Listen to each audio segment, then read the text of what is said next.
Welcome to lesson number 22. دوستان دویشتم درس شراله صفحه دویشتم درس کې موږ نن F with multiple self formula وایو. عین کار دی لکه موږ چې د greater د less او د equal سره ول. خو دوستانو دلته یوازې فقط د فارمولې جوابونه اوړي. البته موږ ته true false و دلته به equal not equal وي او not less به وي یا به less وي. جوابونه دا دي. نو فارمولې ته راځم. فارموله داسې ده مساوي علامه F کچیرې سل مساوي وه له نیوي څخه نو ته جواب ماته شیش په لاس راکړه. جواب ماته راکړه ایکوال او که نه وه مساوي نو جواب ماته په لاس راکړه ناټ ایکوال. فرق دا دی دوستانو چې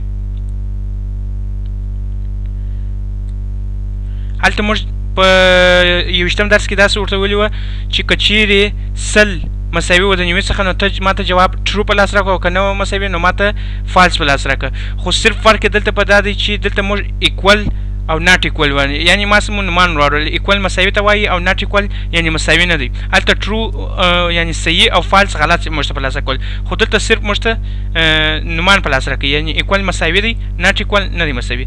انټر وایم بیا انټر وم دوستانو. نو ناټ ایکول رښتیا هم جواب یې صحیح دی ځکه ناټ ایکول دی، ځکه سل خو ته نیوي څخه مساوي نه دي. همدارنګه دا نور هم موږ دغسې لیکلی سو چې هلته بیا موږ مثلا ګریډر ورکولی سو یا لیس ورکولی سو، خو درته عملي به کړم. مثلا راځم ایکول اف که چیرې دا غټ و له پنځوس څخه، که چیرې لس غټ و له پنځوس څخه نو ته ماته جواب چی شي راکړه GRE ګریټر راکړه په لاس، او که نه و غټ نو ته ماته جواب ناټ ایکول په لاس راکړه چې معنا مساوي نه دی. انټر وایم ناټ ایکول نو مساوي رښتیا هم نه دی. موږ ورته ویلي موږ ویل که چیرې لس د پنځوس څخه غټ و ته ماته جواب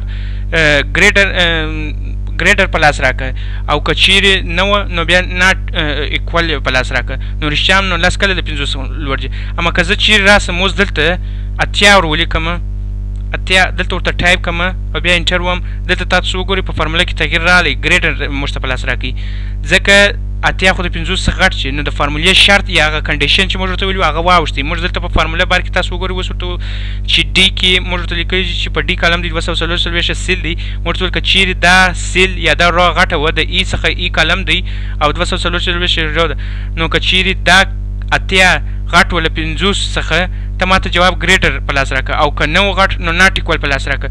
نو اوس خو موږ چې تغییر پکې راوستی اتیا خو غټ شي د پنځوس، اما که زه چیرې دلته اوس شل ولیکمه نو دی به بیرته موږ ته ناټ ایکول په لاس راکړي.